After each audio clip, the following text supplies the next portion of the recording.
class. Yeah, this one is your lecture number 14 for the chapter biological classification. In our last lecture, we have started your fungi. Okay, fungi start किया था हमने और वहाँ पे हमने कुछ basic structures देखे थे, आपको मैंने दिखाए भी थे अगर आपने अच्छे से वीडियो देख ली है तो. ठीक है, तो आपने स्ट्रक्चर जरूर देखा है, लेकिन इस स्ट्रक्चर को थोड़ा सा एक्सप्लेन करते हैं बच्चों.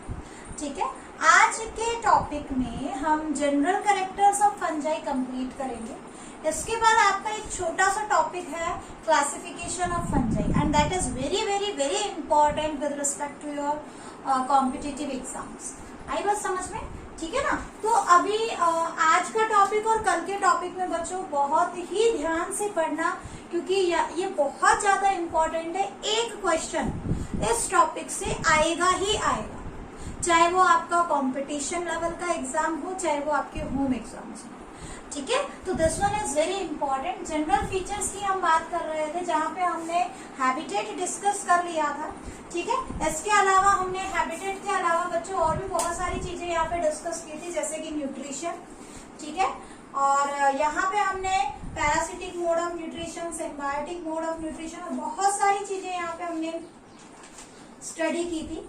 आज स्टार्ट करते हैं हम बॉडी स्ट्रक्चर के बारे में. ओके, बॉडी स्ट्रक्चर के बारे में.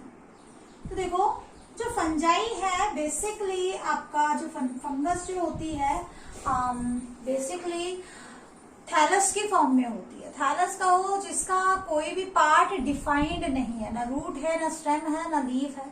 ठीक है, क्योंकि ये प्लांट के कैरेक्टर शो जरूर करती है, सेल वॉल जरूर होती है इसमें, बट ये कंप्लीटली प्लांट भी नहीं है. ठीक है ना. तो अगर बात करें इसके थैलस के ऑर्गेनाइजेशन की, यानी कि इसकी बॉडी जो है वो आपको दिखाई कैसे देगी. ठीक है, किस तरीके की आपको फंजाई दिखाई देगी. आप लोगों ने मोस्टली देखा भी है, जैसे मैं आज आपको दिखाऊंगी डायग्राम्स के फॉर्म में. ठीक है, थैलस ऑर्गेनाइजेशन में देखो, इनका जो कंप्लीट बॉडी है दे मे बी यूनिसेलुलर. ठीक है, ये यूनिसेलुलर हो सकते हैं and they may also be multi cellular. ठीक है, मल्टी सेलुलर भी हो सकते हैं. आई बात समझ में? दे मे बी यूनिसेलुलर और they may also be multi cellular. ठीक, अब देखो, अगर ये यूनिसेलुलर है तो किस टाइप से आपको दिखाई देगी. एग्जाम्पल में अगर हम देखें ईस्ट, ठीक है, दिखने में बस ऐसी है. भाई यूनिसेलुलर का आप और क्या डायग्राम बनाएंगे, यही डायग्राम होगा. ठीक है ना. East is a unicellular fungi. और ईस्ट में भी आपको जो है बहुत सारी अलग अलग टाइप की ईस्ट मिलेगी. ठीक है, सेक्रोमाइसिस सर्विसेज जैसे.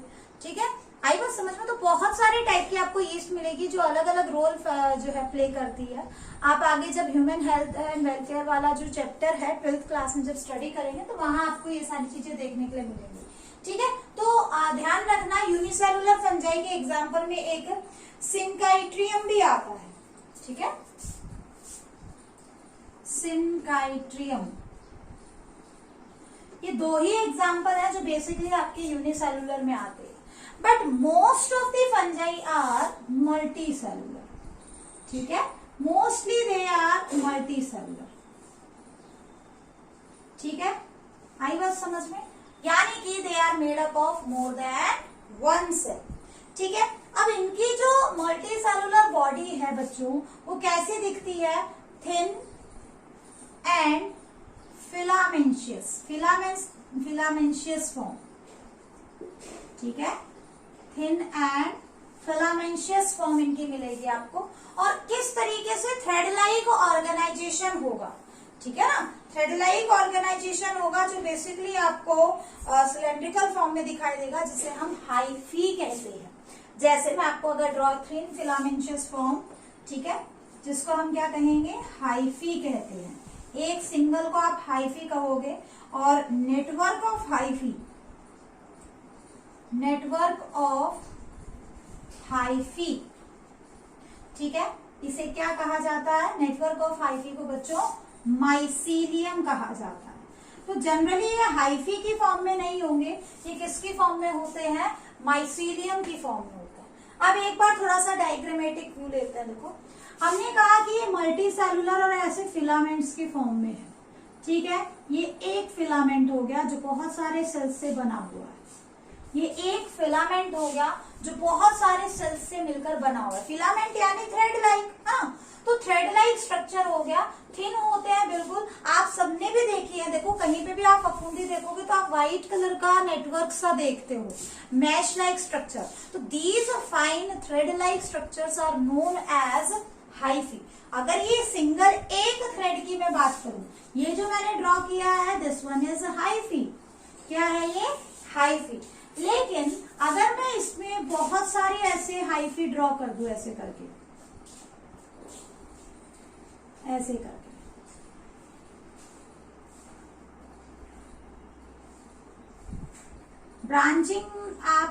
ब्रांचिंग मिल भी सकती है और ब्रांचिंग नहीं भी हो सकती, कोई जरूरी नहीं है, ठीक है। कुछ इस तरीके से आपको अगर स्ट्रक्चर दिखाई दे तो ये पूरा जो नेटवर्क बनता है, ठीक है, इस नेटवर्क को क्या कहेंगे हम? माइसीलियम। अब ये जो बन गया है, ये पूरा जो नेटवर्क बना है हाइफी का, कैसे भी बना सकते हो, मैं आपको दिखाऊंगी ओरिजिनली कैसा दिखता है।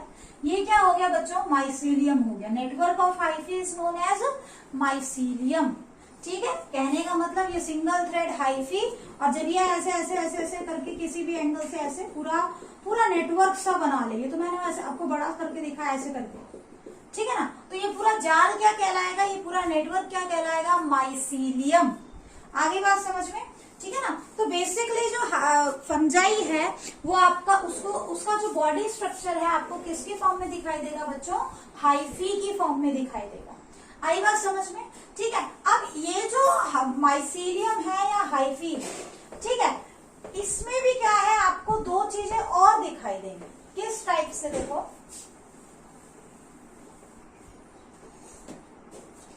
आप सिंगल हाइफी की भी बात कर सकते हो, ठीक है, और आप माइसीलियम की भी बात कर सकते हो,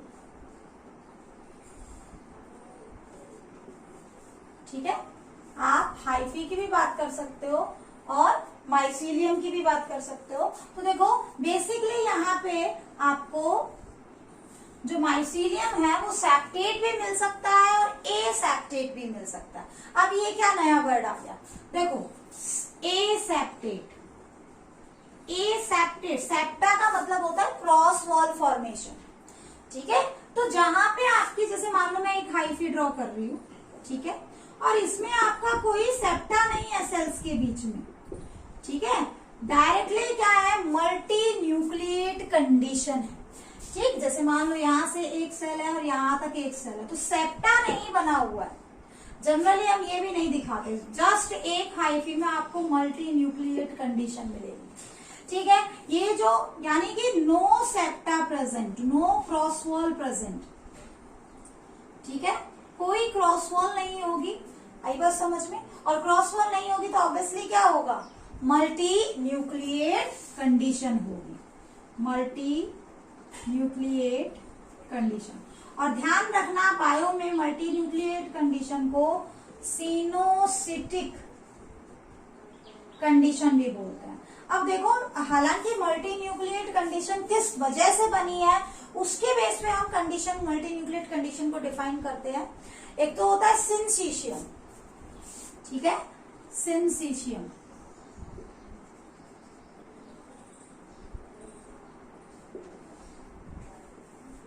ठीक है, सिंसीशियम। सिंसीशियम में क्या होगा बच्चों? आपका जो आपके जो ये है सेल्स हैं, हाइफी के जो सेल्स हैं वो फ्यूज हो जाते हैं, और जब वो फ्यूज हो जाते हैं तो उनके फ्यूजन से जो मल्टी न्यूक्लिएट कंडीशन आती है, मोर देन 2 और 3 सेल फ्यूज होके जब मल्टी न्यूक्लिएट कंडीशन बना रहे हैं तो उसको सिंसीशियम कहा जाएगा, ठीक है। लेकिन अगर आपका क्या हो जाए, यहाँ पे यहाँ टी आएगा बच्चों, एस नहीं आएगा, सिंसीशियम, ठीक है। अगर हम बात करें सिनोसिटिक कंडीशन की, सिनोसिटिक कंडीशन में क्या होता है कि मल्टीपल डिवीजन होंगे, मल्टीपल न्यूक्लियर डिवीजन होते हैं, इससे मल्टी न्यूक्लिएट कंडीशन आती है, तो इसको क्या बोलते हैं? सिनोसिटिक कंडीशन। आपको ध्यान रखना है कि जो एसेप्टेड फंजाई होती है उसके अंदर देखो सिंसीशियम कैसे है, सिंसीशियम जो मैंने बताया, सिंसीशियम जो मैंने बताया आपको, जैसे मान लो ये आपके ऐसे 1 सेल 2 सेल 3 सेल ऐसे करके आपको दिखाई दे रहे हैं, धीरे धीरे ये वॉल डिसॉल्व हो गई, ये वॉल डिसॉल्व हो गई ऐसे करके, तो मल्टी न्यूक्लिएट कंडीशन तो अब भी आई है। तो जब सेल्स आपस में फ्यूज हो जाते हैं, ठीक है, जब सेल्स आपस में फ्यूज होते हैं और उससे क्या बन रही है आपकी, उससे आपकी क्या बन रही है, मल्टी न्यूक्लिएट कंडीशन आ रही है, तो उसको सिंसीशियम कहा जाता है। लेकिन मान लो जैसे यहाँ पे आपका ये 1 सेल अगर मैं ले लूं, ये पूरा 1 सेल था, फिलहाल शुरू में एक ही न्यूक्लियस था, धीरे धीरे न्यूक्लियर डिवीजन हुआ, साइटोप्लाज्म साइटोकाइनेसिस में हुई, एक और न्यूक्लियर डिवीजन हो गया, साइटोकाइनेसिस नहीं हुई, और न्यूक्लियर डिवीजन हुआ, साइटोकाइनेसिस नहीं हुई। तो मल्टीपल कैरियोकाइनेसिस हो रही है, लेकिन क्या नहीं हो रहा है, यहाँ पे साइटोकाइनेसिस नहीं हो रही है। तो इस टाइप से जब मल्टी न्यूक्लियर कंडीशन आती है तो उसको हम सिनोसिटिक कंडीशन बोलते हैं, ठीक है। तो ये अपने माइंड में रखना। हालांकि जनरली हम मल्टी न्यूक्लिएट कंडीशन में सिनोसिटिक कंडीशन को ही डिफाइन करते हैं इन केस ऑफ फंजाई, ठीक है। तो अगर क्या है, सेल्स में क्या नहीं है, आपका कोई भी सेप्टा नहीं है, कोई क्रॉस वॉल नहीं है और मल्टी न्यूक्लिएट कंडीशन दिख रही है, तो वो एसेप्टेड। और अगर क्या है, उसमें सेप्टा बन रहा है, ठीक है। सेप्टा कैसे बन रहा है, ये आपका 1 सेप्टा 2 सेप्टा 3, ठीक है ना। तो सेप्टा का मतलब क्या होता है, क्रॉस वॉल प्रेजेंट, आई बात समझ में, क्रॉस वॉल प्रेजेंट, 2 सेल्स के बीच में एक क्रॉस वॉल बनती है, तो ये आपका ऐसे करते हैं। अब जो सेप्टा है, ठीक है, जो सेप्टा है, ये सेप्टा भी बच्चों 2 टाइप से आपको दिखाई देगा, जैसे आगे चल के हम पढ़ेंगे। एक तो होता है प्रिमिटिव सेप्टा, ठीक है, जिसमें आपको नॉन प्राइमरी माइसीलियम के अंदर जो बेसिकली बनता है, यहाँ पे आपको क्या दिखाई देगा, एक सेल में एक न्यूक्लियस, ठीक है ना, एक सेल में एक न्यूक्लियस। तो ध्यान रखना, अगर हम हाइफी की बात करें, अगर हम हाइफी की बात करें, तो हाइफी में बच्चों देखो इसकी लाइफ में 2 स्टेज आती है। एक तो होती है इसकी वेजिटेटिव स्टेट, ठीक है, वेजिटेटिव स्टेट यानी कि सोमेटिक बॉडी की बात करें, इसकी कंप्लीट बॉडी ऑर्गेनाइजेशन की बात करें, इसके कंप्लीट थैलस की बात करें, ठीक है, दैट इज वेजिटेटिव स्टेट। अभी हम आगे डिस्कस भी करेंगे। एक होती है इसकी रिप्रोडक्टिव स्टेज, ठीक है। तो देखो रिप्रोडक्टिव स्टेज में बेसिकली रिप्रोडक्शन कर रहा है, ठीक है, तो वो इसकी क्या कहलाएगी, रिप्रोडक्टिव स्टेज। तो रिप्रोडक्टिव स्टेज को छोड़ के बाकी लाइफ की जो भी स्टेज होगी वो वेजिटेटिव स्टेट में आती है। तो जनरली जब ये अपनी वेजिटेटिव स्टेट में होता है तो एक न्यूक्लियस एक सेल में, इसको बोलते हैं मोनोकैरियोटिक कंडीशन, मोनोकैरियोटिक कंडीशन। और इस टाइप का माइसीलियम क्या कहलाएगा, आपका प्राइमरी माइसीलियम, ठीक है। इस टाइप के माइसीलियम को क्या बोलोगे, प्राइमरी माइसीलियम। लेकिन जैसे जब फ्यूजन ऑफ गैमीट्स हो रहा होता है, ठीक है ना, तो क्या होता है कि एक सेल में एक से ज्यादा न्यूक्लियस होता है। कैसे बनते हैं वो आगे मैं समझाऊंगी आपको। जब आपका एक सेल में 2 न्यूक्लियस हो, ठीक है, 2 न्यूक्लियस पर सेल, उसको क्या कहेंगे हम, उसको बोलेंगे सेकेंडरी माइसीलियम। ये माइसीलियम क्या कहलाएगा आपका, सेकेंडरी माइसीलियम कहलाएगा, ठीक है। और जो स्टेज कहलाएगी that is known as dikaryotic stage या डाइकैरियोटिक कंडीशन। ध्यान रखना ये वेजिटेटिव पार्ट को रिप्रेजेंट कर रही है, ठीक है, और ये किसको रिप्रेजेंट कर रही है, रिप्रोडक्टिव पार्ट को रिप्रेजेंट कर रही है, ठीक है ना, रिप्रोडक्टिव स्पैन को जो है रिप्रेजेंट कर रही है। आया समझ में बच्चों, ये देखिए शायद कैमरा ढंग से सेट नहीं था, अब दिख गया, ठीक है। डाइकैरियोटिक स्टेज कैसी होती है, 2 न्यूक्लियस पर सेल, ठीक है। जनरली रिप्रोडक्टिव स्टेज में ऐसा होता है, इसीलिए सेकेंडरी माइसीलियम, और ये क्या है आपका प्राइमरी माइसीलियम, मोनोकैरियोटिक कंडीशन हो गई, ठीक है। तो हमने बात की किसकी, हाइफी कैसे दिखाई देती है। हाइफी सेप्टेट भी होती है और हाइफी आपकी एसेप्टेट भी होती है। आगे चल के पढ़ेंगे कि किस टाइप के ऑर्गेनिजम्स में आपको सेप्टेट दिखाई देगी, किसमें आपको एसेप्टेट। देखो जब हम क्लासिफिकेशन ऑफ फंजाई करेंगे उस टाइम पे हम डायरेक्ट वर्ड यूज करेंगे सेप्टेट हाइफी या एसेप्टेट हाइफी। अब जो सेप्टा है, ठीक है, जो सेप्टा है वो भी दो टाइप का हो जाता है आगे चल के, है ना। सेप्टा भी दो टाइप का होगा। एक तो सेप्टा बनता है कंप्लीट, ठीक है, सेप्टा क्या बन रहा है, कंप्लीट बन रहा है। ये आपका माइसीलियम या हाइफी लगा लो, और कंप्लीट सेप्टा बन रहा है, ठीक है ना, कंप्लीट सेप्टा बन रहा है। आई बात समझ में। लेकिन कई बार क्या होता है कि इनकम्प्लीट सेप्टा भी बनता है, इनकम्प्लीट सेप्टा, ताकि एक सेल दूसरे सेल के कम्युनिकेशन में रहे, एक सेल से चीजें दूसरे सेल में ट्रांसफर हो सके, ठीक है ना। तो ऑब्वियसली जब सेप्टा इनकम्प्लीट है तो उनके बीच में क्या होगा, पोर होगा, है ना। तो सेप्टा जब इनकम्प्लीट है तो बीच में पोर होता है। अब पोर की जो शेप है उस बेस पे हम जो है इनकम्प्लीट सेप्टा के अंदर उसको दो पार्ट्स में डिवाइड करते हैं। एक में तो होते हैं सिंपल पोर। बच्चों यहाँ से क्वेश्चन आता है, हालांकि ये वाला पार्ट एनसीईआरटी में सिर्फ सेप्टेट एसेप्टेट करके छोड़ दिया है, लेकिन यहाँ पे आपको ये भी पढ़ना है क्योंकि यहाँ से हर बार क्वेश्चन आता है, ठीक है ना। तो सिंपल पोर भी होते हैं और डॉली पोर भी होते हैं। अब ये सिंपल पोर और डॉली पोर क्या है, देखो मान लो ये आपका फंजाई है, ठीक है, और इस तरीके से सेप्टा इनके बीच में बना, इसमें ये क्या आ गया, पोर बीच में आ गया, ठीक है। ये आपको छोटा सा पोर दिख रहा है, इस पोर को क्या बोलोगे आप, सिंपल पोर। क्या बोलोगे, सिंपल पोर, ठीक है। लेकिन अगर हम बात करें डोली पोर की, तो डोली पोर में क्या होता है, ये पोर थोड़ा सा स्वॉलन हो जाता है, ठीक है ना, और स्वॉलन होके और इसके चारों तरफ एक मेम्ब्रेन भी डेवलप हो जाती है, ठीक। तो बेसिकली ये आपको एस्कोमाइसिटीज में, लोअर फंजाई में मिलेगा, ठीक है। ये आपको बैसिडियोमाइसिटीज में, इसको अगर हम देखें, इसको मैं ऐसे बना रही हूं ताकि ड्रॉ करने में आसानी रहे।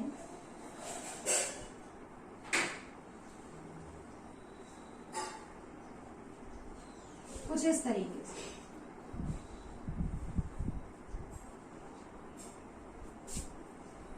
ठीक है। देखो ये पूरा सेप्टा है यहाँ पे और यहाँ पे, ठीक है ना, ये पूरा सेप्टा है। और इसमें क्या है, ये जहां पोर, ये पोर वाला रीजन है, दिस वन इज पोर, ठीक है, ये पोर है। लेकिन जो क्रॉस वॉल बन रही है उनके टिप पे ये थोड़े से स्वलन हो जाते हैं, फूल जाते हैं, ठीक है, ऐसे हो जाते हैं।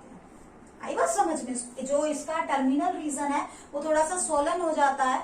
अब देखो यहाँ से क्या है, इनके चारों तरफ एक मेम्ब्रेन भी डेवलप हो जाती है, ठीक है ना। उस मेम्ब्रेन को क्या कहेंगे हम, पैरेंथोसोम कहेंगे, जो बेसिकली एंडोप्लाज्मिक रेटिकुलम से डराइव की जाती है, ठीक है। और यहाँ ये क्या करता है, efficient transfer of genetic material में रिस्पॉन्सिबल होता है अगर इस टाइप का डॉलीपोर प्रेजेंट है तो, ठीक है। तो आपके माइंड में बस चीजें होनी चाहिए। हालांकि जो है बस ये पूछा जाता है कि किस टाइप के ऑर्गेनिजम्स में डॉलीपोर मिलता है, ठीक है। तो इस टाइप का जो डॉलीपोर है बेसिकली आपको कहाँ मिलेगा, बैसिडियोमाइसिटीज में, ठीक है। हायर फंजाई में आपको डॉलीपोर मिलेगा और लोअर फंजाई जैसे कि आपका एस्कोमाइसिटीज हो गया, इसमें आपको क्या मिलेगा, सिंपल पोर मिलेगा। समझ में आया, ठीक है। तो ये बात किसकी थी बच्चों, पोर की थी। नेक्स्ट देखो, अब आगे बात करते हैं, बात करते हैं सेलुलर स्ट्रक्चर की, कि इसका जो सेल का स्ट्रक्चर होता है वो कैसा होता है, ठीक है ना। इसमें जो सेल है, एक हाइफी में जो सेल है वो कैसा दिखाई देगा। तो देखो सबसे इम्पोर्टेंट चीज जो हमें पढ़नी है कि इसमें क्या होता है, कुछ इस तरीके से, ये क्या बना दी मैंने, this one is cell wall. क्या है बच्चों, ये सेल वॉल। अब let me know which type of cell wall is present, cell wall. देखो अभी तक हम पढ़ते आए हैं कि सेल वॉल या तो सेलुलोज से बनी होती है, किसमें, प्लांट्स में। फिर हमने पढ़ा कि सेल वॉल जो है प्रोकैरियोट्स में किससे बनती है, पेप्टिडोग्लाइकन से। और पेप्टिडोग्लाइकन किसका पॉलीमर होता है, नेग और नेम का, N acetyl acetyl glucosamine and acetyl muramic acid. और आर्कीबैक्टीरिया में हार्शफुल कंडीशन को टॉलरेट करने के लिए क्या बताया था, नेग प्लस नेट, नैम नहीं नेट एंड एसिटाइल टेलोजामिन। ठीक है, तो देखो यहाँ क्या होता है, यहाँ सेलुलोज में सेल वॉल में आपको क्या मिलेगा, काइटिन मिलेगा प्लस पॉलीसेकेराइड मिलेंगे। ठीक है, काइटिन प्लस पॉलीसेकेराइड। इस काइटिन क्या है, it is a polymer of NAG N acetyl glucosamine का ही पॉलीमर है। देखो ये आपका जो न्यूक्लियोटाइड, जो आपका बायोमोलिक्यूल्स वाला चैप्टर है ना, उसको भी कवर कर रहा है। ठीक है, आपसे कोई पूछ ले, ठीक है, कि काइटिन जो है, काइटिन क्या है, होमोपॉलीमर ऑफ नेग है, सारे के सारे मोलिक्यूल नेग है, नेग एन एसिटाइल ग्लूकोजामिन। ठीक है, और अगर हम आपसे बात करें पेप्टिडोग्लाइकन की, दैट इज हेटेरोपॉलीमर। ठीक है, नेग प्लस नैम दोनों होते हैं उसमें, इसमें होमोपॉलीमर है। ये आपकी एनसीईआरटी में बायोमोलिक्यूल्स वाले चैप्टर में दिया हुआ है। ठीक है, इसके बारे में कि it is a homopolymer of NAG. ठीक, अब देखो इसी काइटिन को कई बार अगर हम थोड़ा सा बात करें कंपटीशन लेवल की, तो आपको कई बार क्या है, फंगल सेलुलोज की फॉर्म में पूछ लेते हैं। हालांकि ये सेलुलोज नहीं है, लेकिन नाम दे दिया कि जनरली सेलुलोज किससे बनती है, किससे बनती है, आपका सेलुलोज से बनती है। तो फंजाई में सेलुलोज वाला जो पार्ट है वो कौन प्ले कर, वो वाला रीजन जो है कौन ऑक्युपाई कर रहा है। ठीक है ना, तो इसमें क्या आएगा, आपका फंगल सेलुलोज आएगा। ठीक है, तो बाई चांस आपसे वन वर्ड में कोई क्वेश्चन पूछ ले, ठीक है, कि फंगल सेलुलोज क्या है, तो काइटिन इज फंगल सेलुलोज। बहुत ही ज्यादा कैरेक्टरिस्टिक फीचर में आप इसको डाल सकते हो। ठीक है, अब देखो इसके अलावा बात करते हैं सेल वॉल। सेल वॉल के नीचे क्या मिलेगा, ऑब्वियसली सेल मेम्ब्रेन मिलेगा। So this one is cell membrane. ठीक है, अब सेल मेम्ब्रेन में क्या होता है बच्चों, कई बार सेल मेम्ब्रेन ऐसे आउट फोल्डिंग शो करती है, एक्स वेजिनेशन शो करती है। एक्स वेजिनेशन देखो, अगर प्लाज्मा मेम्ब्रेन की इनवेजिनेशन हो जाती तो मीजोसोम बन जाता, लेकिन यहाँ पे इनवेजिनेशन नहीं होती, एक्स वेजिनेशन होती है, इसको बोलते हैं लोमासोम। क्या बोलोगे, लोमासोम बोलते हैं। लोमासोम क्या है आपका, एक्स वेजिनेशन ऑफ प्लाज्मा मेम्ब्रेन करेगा क्या, it will increase surface area for maximum absorption. क्योंकि आपने पढ़ा है कि फंजाई में क्या होता है, एब्जॉर्प्शन होता है, absorptive type of mode of nutrition होता है ना, तो ये लोमासोम्स होते हैं। बात करें अगर न्यूक्लियस की, ठीक है, तो वेल डिफाइंड न्यूक्लियस होगा, वैक्यूल होगा, ये वैक्यूल हो गया, ये वेल डिफाइंड न्यूक्लियस हो गया। लेकिन फंजाई की कैरेक्टरिस्टिक फीचर क्या है बच्चों, यहाँ पे यूनिसिस्टर्नल गोल्जी बॉडीज मिलेंगे, unicisternal Golgi bodies, it is characteristic feature of fungi. ठीक है, एक तो प्रेजेंस ऑफ काइटिन और एक यूनिसिस्टर्नल गोल्जी बॉडीज। आया समझ में, कैरेक्टरिस्टिक फीचर होता है। ठीक है, so this one is about the structure. इसके अलावा साइटोप्लाज्म होगा, कुछ जो है यहाँ पे ग्लाइकोजन के ग्रेन्यूल्स भी होंगे। ठीक है, माइटोकॉन्ड्रिया भी होगा। आई बात समझ में। ठीक है, बाकी सेल ऑर्गेनल्स होते हैं, लेकिन जो है आपका क्लोरोप्लास्ट, प्लास्टिड्स वगैरह एब्सेंट होंगे यहाँ पे। ठीक है, तो ये क्या है, मैंने सिर्फ कैरेक्टरिस्टिक फीचर यहाँ पे डिस्कस किए हैं। So this was all about structure of fungi. अब देखो बच्चों क्या है, बात करते हैं इसमें न्यूक्लियर डिवीजन की। ठीक है, इंपॉर्टेंट है क्योंकि न्यूक्लियर डिवीजन पे क्वेश्चंस आ जाते हैं। ठीक है, न्यूक्लियर डिवीजन, तो देखो नॉर्मल न्यूक्लियर डिवीजन क्या होता है। नॉर्मल न्यूक्लियर डिवीजन में क्या है, ये आपका सेल, ठीक है, ये प्लाज्मा मेम्ब्रेन और ये हो गया न्यूक्लियस। मैं नॉर्मली बता रही हूँ पहले, अभी फंजाई के बारे में बाद में पढ़ेंगे। नॉर्मली क्या होता है, जब सेल क्या होने लगता है, डिवाइड होने लगता है, तो आप सभी ने पढ़ा है कि जो न्यूक्लियर मेम्ब्रेन है, it starts to disappear. Nuclear membrane क्या होने लगती है, डिसअपीयर होने लगती है और अल्टीमेटली कंप्लीटली डिसअपीयर हो जाती है। ठीक है, और जो सेंट्रियोल्स है वो टिप पे पहुंच जाते हैं, है ना, और यहाँ से मेटाफेजिक स्टेज पे क्या होगा, ऐसे करके आपके क्रोमोसोम्स अटैच रहेंगे। ठीक है, मेटाफेजिक स्टेज पे क्रोमोसोम्स ऐसे अटैच रहते हैं, ऐसे करके। ठीक है, और पूरा स्पिंडल आपका ऐसे बनता है, यानी कि न्यूक्लियर मेम्ब्रेन जो है वो एब्सेंट है, न्यूक्लियर मेम्ब्रेन एब्सेंट होती है। अगर आपका न्यूक्लियर डिवीजन इस टाइप से हो रहा है तो ऐसे न्यूक्लियस के डिवीजन को आप क्या बोलते हो, कैरियोकाइनेसिस। आप पढ़ चुके हो ये वाला पार्ट सेल डिवीजन। लेकिन फंजाई में जनरली हमें मल्टी न्यूक्लिएट कंडीशन मिलती है। ठीक है, तो यहाँ पे क्या किया, इनके अंदर एक एडेप्टेशन आ गई, इनमें कैरियोकाइनेसिस ना होके कैरियोकोरेसिस होती है। अब ये कैरियोकोरेसिस क्या है, ये इनकी नॉर्मल प्लाज्मा मेम्ब्रेन, ठीक है, प्लाज्मा मेम्ब्रेन, ये इनकी न्यूक्लियर मेम्ब्रेन, ये न्यूक्लियर मेम्ब्रेन, और ये जो सेंट्रियोल्स हैं, ठीक है, सेंट्रियोल्स कहाँ रहेंगे बच्चों, न्यूक्लियर मेम्ब्रेन के अंदर होगा। यानी कि जो स्पिंडल अपरेटस बनता है, ठीक है, जो स्पिंडल अपरेटस बन रहा है वो न्यूक्लियर मेम्ब्रेन के अंदर बनता है। आई बात समझ में, ठीक है ना। ताकि जो है, जैसे मान लो आपका यहाँ पे ये यहाँ पे एक न्यूक्लियस, ये दूसरा, तो मल्टी न्यूक्लिएट कंडीशन में देखो, अगर बाई चांस न्यूक्लियर मेम्ब्रेन हट गई तो बहुत सारे माइटोटिक स्पिंडल एक साथ बन जाते है ना, and that will complicate the whole process. ठीक है, तो इस चीज से बचने के लिए क्या है, इनकी न्यूक्लियर मेम्ब्रेन डिसॉल्व नहीं हो। ठीक है, और ऐसा न्यूक्लियर डिवीजन जिसमें न्यूक्लियर मेम्ब्रेन के अंदर स्पिंडल अपरेटस बन रहा है, उसको क्या बोलते हैं आप, कैरियोकोरेसिस। क्या बोलोगे, कैरियोकोरेसिस।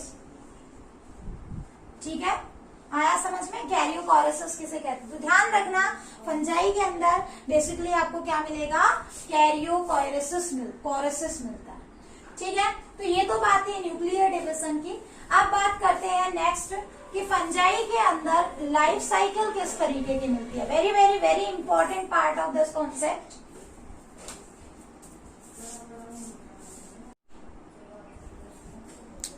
तो बच्चों, जनरल फीचर्स में हम बात कर रहे थे लाइफ साइकिल की। अच्छे से समझना, नहीं आता है तो मुझसे डाउट क्लास में डिस्कस कर लेना, बहुत ज्यादा इंपॉर्टेंट पार्ट है।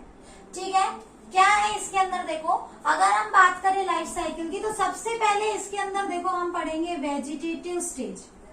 ठीक है, वेजिटेटिव स्टेज। वेजिटेटिव स्टेज में क्या होता है बच्चों, इसकी जो नॉर्मल माइसीलियम है हम उसकी बात करते हैं। ठीक है ना, ये कैसे रहेगी, ये कुछ इस तरीके से ऐसे करके, ये एक हाइफी मैंने बना दिया है। ठीक है, धीरे धीरे ये ऐसे नेटवर्क बनाएगी, ऐसे करके नेटवर्क बनाएगी बहुत सारा। ठीक है, कुछ इस तरीके से नेटवर्क की फॉर्मेशन हो जाएगी।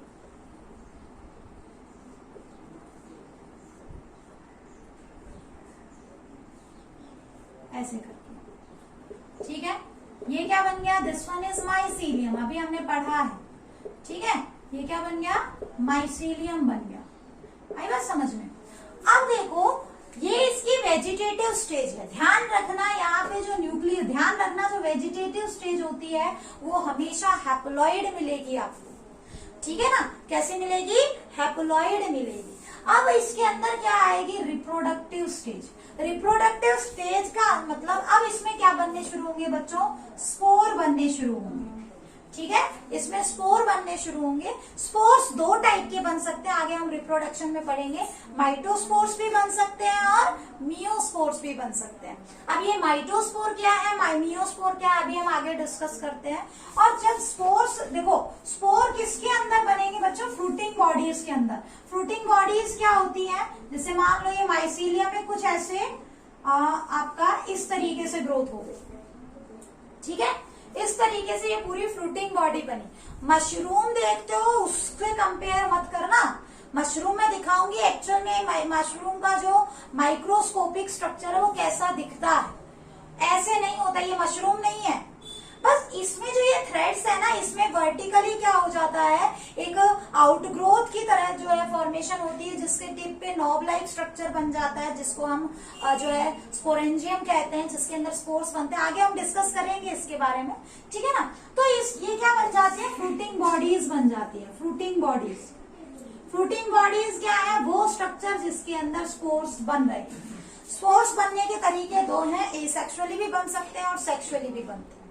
माइटोस्पोर्स भी बनते हैं, नियोस्पोर्स भी बनते हैं, जिसमें फिर हम अलग अलग स्पोर्स की बात भी करेंगे, ठीक है ना। तो वो हम आगे डिस्कस करेंगे। तो जैसे ही स्पोर बने, अब स्पोर क्या होते हैं, जो है आपके फ्रूटिंग बॉडीज में बनके रेडी हो गए हैं, ठीक है। कैसे भी स्पोर्स हो सकते हैं, ध्यान रखना स्पोर्स कैसे हैं, आपके हैप्लॉइड रहेंगे, ठीक है। और जैसे ही जो है, अब ये स्पोर्स क्या है, आपके फ्रूटिंग बॉडीज में से क्या कर दिए जाएंगे, रिलीज कर दिए जाएंगे एनवायरमेंट में, ठीक है। और एनवायरमेंट में अब ये हमेशा प्रेजेंट है, लेकिन जैसे ही सूटेबल सबस्ट्रेटम मिलेगा और जो है फेवरेबल कंडीशन मिलेगी, जैसे सूटेबल सबस्ट्रेटम जहां से इनको फूड आसानी से मिल सके, ठीक है। और जो कंडीशन है वो वार्म है, मॉइस्ट है, ह्यूमिडिटी ज्यादा है, तो उस कंडीशन में अब ये क्या करेंगे, ये प्रॉपर सबस्ट्रेटम पे गिरेंगे, ठीक है, और वहां पे ग्रो करना स्टार्ट कर देंगे ऐसे करके, ठीक है। ये एक हाइफी बन गई, धीरे धीरे बहुत सारी हाइफी बन जाएंगे ऐसे। तो स्पोर्स जनरली क्या करते हैं, जर्मिनेट करते हैं, और जर्मिनेट करके क्या है, दोबारा से वेजिटेटिव स्टेज बना लेते हैं। तो यहां से फ्रूटिंग बॉडी से लेके ये इसका क्या हो गया, रिप्रोडक्टिव स्टेज हो गया, ठीक है। ये कौन सा स्टेज हो गया, रिप्रोडक्टिव स्टेज हो गया। और बाकी जो स्टेज था इसके अलावा, जैसे आपका ये माइसीलियम की फॉर्म में इसका प्रेजेंट होना, ये क्या है, इसका वेजिटेटिव स्टेज है, ठीक है। और ये वाला क्या है, इसका रिप्रोडक्टिव स्टेज है। आई बात समझ में। तो लाइफ साइकिल में दो स्टेज आती है, reproductive stage and vegetative stage. आसान है बहुत, अभी देखो धीरे धीरे आप चीजों को समझोगे तो क्लियर हो जाएंगे, ठीक है ना। अब देखो, अगर हम फंजाई के बात करें रिप्रोडक्शन की, तो reproduction is very interesting topic in case of fungi. बहुत ही ज्यादा इंटरेस्टिंग सा टॉपिक है, लेकिन वो बात अलग है कि आपके बुक में इतना डिटेल से दिया नहीं गया। रिप्रोडक्शन इन फंजाई, ठीक है। तो फंजाई में देखो बेसिकली आपको 3 टाइप का रिप्रोडक्शन मिलेगा, ठीक है। There is 3 different type of reproduction in case of fungi. The first one is vegetative reproduction, ठीक है, vegetative reproduction. Second one is asexual mode of reproduction and third one is sexual mode of reproduction, ठीक है। Vegetative का मतलब क्या है कि just body part से जो आप जो वेजिटेटिव लाइफ उसकी देख रहे थे, उससे किसी दूसरे ऑर्गेनिज्म का प्रोडक्शन होना, उसको क्या कहेंगे, वेजिटेटिव रिप्रोडक्शन। वेजिटेटिव पार्ट को क्या बोलेंगे हम, माइसीलियम या हाइफी बोलेंगे। सिंगल थ्रेड है तो हाइफी और नेटवर्क है तो माइसीलियम। तो जब अगर माइसीलियम से डायरेक्टली, जैसे देखो वेजिटेटिव में हम पढ़ते हैं या तो फ्रेगमेंटेशन पढ़ोगे, फ्रेगमेंटेशन, ठीक है, फ्रेगमेंटेशन, या आप यहाँ पे पढ़ोगे फ्रेगमेंटेशन के अलावा आप यहाँ पे पढ़ोगे बाइनरी फिशन, ठीक है, या आप यहाँ पे पढ़ोगे बडिंग, ठीक है। फ्रेगमेंटेशन, बाइनरी फिशन, फिशन की बाइनरी की वजह डायरेक्ट फिशन लिखो, that is more better. Budding, fragmentation में क्या है, जैसे मान लो फ्रेगमेंटेशन देख लेते हैं पहले। मान लो ये कोई एक माइसीलियम है, हाइफी है, माइसीलियम नहीं हाइफी है, ठीक है। इसका किसी भी एनवायरमेंटल हैजर्ड्स की वजह से ये क्या है, फिलामेंट्स में ऐसे टूट गया, अलग अलग फिलामेंट्स में ऐसे टूट गया, ठीक है। एंड ईच, देखो यहाँ पे बॉडी ऑर्गेनाइजेशन तो है नहीं इतनी ज्यादा, हमारी तरह कॉम्प्लेक्सिटी तो है नहीं, जस्ट सेल्स का ही तो ग्रुप है ना। तो अब ये क्या कर जाएगा, ये एक कंप्लीट बड़ा माइसीलियम फिलामेंशियस फॉर्म बना लेगा, ये इस तरीके से, ठीक है। ये भी एक और बना लेगा ऐसे करके, ठीक है। तो कहने का मतलब जब बॉडी के फिलामेंट्स के जब बहुत ज्यादा फ्रेगमेंट्स हो जाते हैं and each fragment is capable to form a new organism, such type of reproduction is known as fragmentation. आपने 10th क्लास में अच्छे से पढ़ा है, ठीक है। तो फ्रेगमेंटेशन में जस्ट फ्रेगमेंट्स की फॉर्मेशन होती है। फिशन में just splitting of the parent cell into 2 और मोर डॉटर सेल्स, ये आप 10th क्लास में कर चुके हो। बात आती है बडिंग की। बडिंग भी हालांकि आपने किया है, जनरली बडिंग का एग्जांपल हम पढ़ते हैं यीस्ट में, है ना। तो यीस्ट में क्या होता है, ये एक यूनिसेलुलर फंजाई होती है, ठीक है। सबसे पहले क्या होगा, इसमें ऐसे आउटग्रोथ आपको दिखाई देगी। इस आउटग्रोथ को आप क्या बोलते हो, बड बोलते हो, है ना। और बड का साइज बड़ा होगा, लेकिन धीरे धीरे क्या होगा, न्यूक्लियस भी इलोंगेट करेगा, ठीक है। न्यूक्लियस क्या करेगा, इलोंगेट करेगा, इलोंगेशन ऑफ न्यूक्लियस। अल्टीमेटली क्या होगा आपका, यहाँ पे ये ऐसे करके न्यूक्लियस भी डिवाइड कर जाएगा, तो एक सेल से दो सेल बन गए। अब जो नया बना है organism, it may remain on the parent body और गेट डिटैच, ठीक है। तो देखो अब यहाँ पे दो कंडीशन है, अगर ये डिटैच हो गया तो आपके पास एक से दो यीस्ट बन गए, नॉर्मल कंडीशन। कई बार क्या होता है कि ये ऐसे डिटैच नहीं होती और एक टोरॉइड स्टेज बन जाती है, ये इसके ऊपर, एक इसके ऊपर भी नहीं आ जाएगी, ठीक है। इसके अलावा एक और यहाँ पे ग्रो कर जाएगी, इस पे कोई और ग्रो हो जाएगी। तो ऐसे करके एक ही सेल पे आपको मल्टी सेलुलर कंडीशन दिखाई देगी ईस्ट के अंदर, ठीक है, जिसको हम सुडोमाइसीलियम बोलते हैं। हालांकि वो नेटवर्क नहीं होता, लेकिन वो क्या बना लेता है, माइसीलियम की तरह स्ट्रक्चर हमें दिखाई देता है, ठीक है। इस स्टेज को हम क्या बोलते हैं, इस स्टेज को क्या बोलोगे बच्चों, टोरॉइड स्टेज बोला जाएगा, ठीक है ना। आई बात समझ में, टोरॉइड की जगह एग्जैक्टली अगर बोले तो इसको टोरुला स्टेज बोला जाएगा। ये इस तरीके की जो कंडीशन आ जाती है, ठीक है। ये सब बडिंग इन यीस्ट आप पढ़ चुके हो, ठीक है। तो ये तो बात नहीं किसकी, ये तो बात नहीं किसकी, आपका asexual mode of reproduction, sorry vegetative reproduction की, ठीक है। बात करते हैं सेक्सुअल मोड ऑफ, एसेक्सुअल बाद में करवाऊंगी क्योंकि एसेक्सुअल में थोड़ा सा टाइम लगेगा, हमें स्पोर्ट्स के बारे में पढ़ना है थोड़ा सा, ठीक है ना।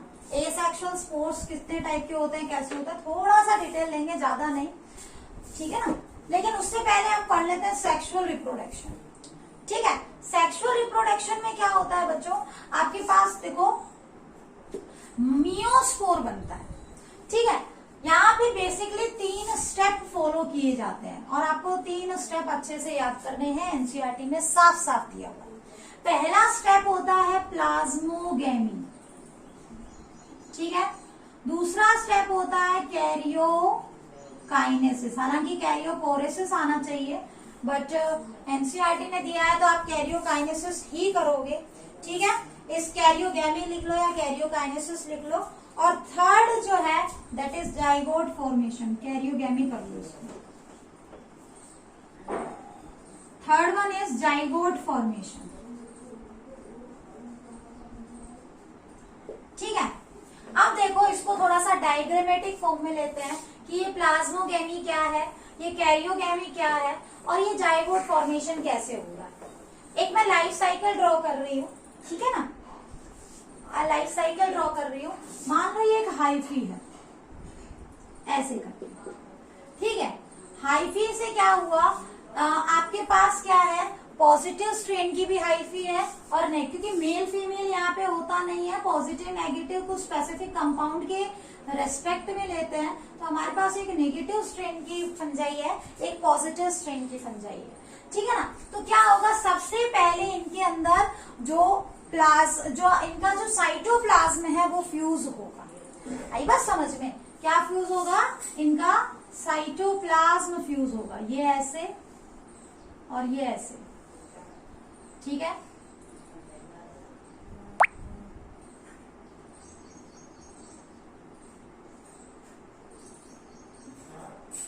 ऐसे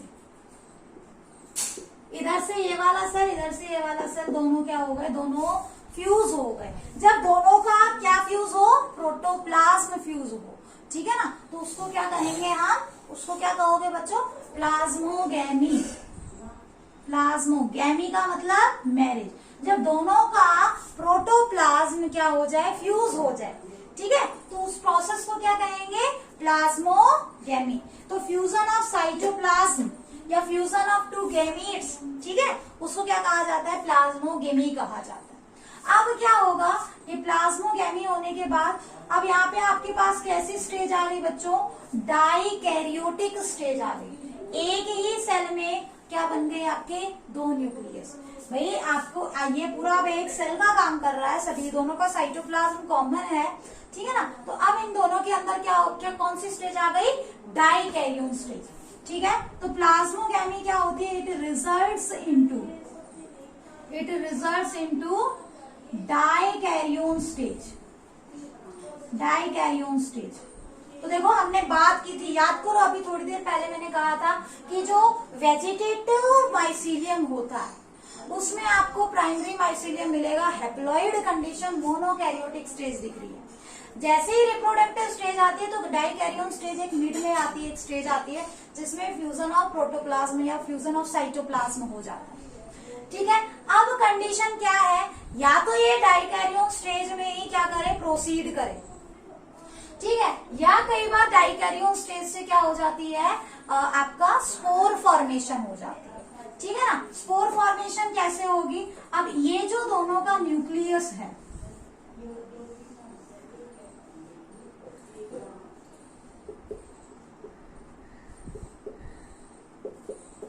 ठीक है, ये जो न्यूक्लियस अलग अलग था, अब ये न्यूक्लियस क्या हो गया बच्चों, ऐसे फ्यूज हो गया, ठीक है।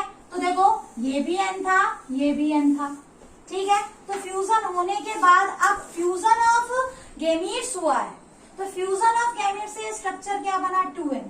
और अब ये क्या कहलाएगा, ये कहलाएगा स्पोर, लेकिन ये स्पोर कैसा है आपका, मियोटिक स्पोर है, ठीक है। आई बस, क्योंकि अब इसके अंदर क्या होनी है, मियोसिस होनी है, ठीक है। द फ्यूजन ऑफ गैमेट्स से इसको हम जाइगोट बोलेंगे, ठीक है। जो स्पोर बना है इसको क्या बोलोगे, चलो इसको स्पोर बाद में बोलना, पहले इसको जाइगोट बोला जाएगा, ठीक है। तो देखो सेकेंड स्टेप क्या हुआ, fusion of nucleus, fusion of nucleus. और जब फ्यूजन ऑफ न्यूक्लियस होता है तो उसको क्या कहेंगे हम, कैरियोगैमी कहेंगे। कैरियोगैमी से क्या बन गया, थर्ड स्टेप जाइगोट बन गया। अब ये जो जाइगोट बना है, ठीक है, ये जो जाइगोट बना है, ये जाइगोट क्या करेगा बच्चों, ये 2n जो हमने बनाया था, ये जाइगोट क्या करेगा, अंदर फ्रूटिंग बॉडीज बनाएगा, ठीक है। फ्रूटिंग बॉडीज कैसे बनाएगा, ये जैसे मान लो ऐसे, अब तो हमने इसको ऐसे सीधा बना दिया है, ठीक है। अभी के मैं एक रफ डायग्राम आपको समझा रही हूँ, ऐसे करके फ्रूटिंग बॉडी बनी। और अब इस स्पोर में क्या, सॉरी इस जाइगोट में क्या होगा, मियोसिस होगा, ठीक है। मियोसिस हुई, जिसे इसको हम नॉर्मली ऐसे बना लेते हैं, ऐसे करके, यहाँ पे आपका जाइगोट है, बाकी अभी हैप्लॉइड कंडीशन थी। तो यहाँ मियोसिस हुई, तो मियोसिस होने से क्या होगा, एक 2n से आप बताओ कितने सेल बनेंगे, 4 हैप्लॉइड सेल बनेंगे, है ना। एक 2n से क्या बनेंगे, 4। ध्यान रखना ये स्पोर्स जो बनेंगे ये फ्रूटिंग बॉडीज के अंदर बनेंगे। फ्रूटिंग बॉडीज कैसे किस टाइप की होती है मैं आगे डिस्कस करूंगी, ठीक है। अब जो स्पोर्स बने ये क्या बन गए, दीज आर स्पोर्स। उसको स्पोर्स नहीं कहेंगे बच्चे, उसको जाइगोट ही कहेंगे। अब जो स्पोर्स बने हैं ये क्या है, ये मियोसिस से बने हैं, ठीक है। तो इनको क्या बोला जाएगा, मियोस्पोर बोला जाएगा। नेचर कैसा है, हैप्लॉइड, ठीक है। ये स्पोरेंजियम के अंदर पैक्ड रहेंगे, ठीक है। जैसे ही फेवरेबल कंडीशन आने वाली होगी, साइटोप्लाज्म साइटोकाइनेसिस हो जाएगी एंड यहाँ पे large number of spores release किए जाएंगे एनवायरमेंट में, ठीक है। ये हैप्लॉइड स्टेज में रहेगा और जैसे ही फेवरेबल कंडीशन आएगी ये क्या कर जाएगा, ग्रो कर जाएगा, ठीक है। तो सेक्सुअल रिप्रोडक्शन के अंदर बेसिकली आपको देखो ज्यादा कॉम्प्लिकेट, ये इस टाइप के डायग्राम की भी ज्यादा जरूरत नहीं है, आप ज्यादा कॉम्प्लिकेट मत करिए चीजों को। जस्ट क्या देखना है आपको कि सेक्सुअल रिप्रोडक्शन में 3 स्टेप होंगे। पहला स्टेप प्लाज्मोगैमी, दूसरा step karyogamy and third step is zygote formation.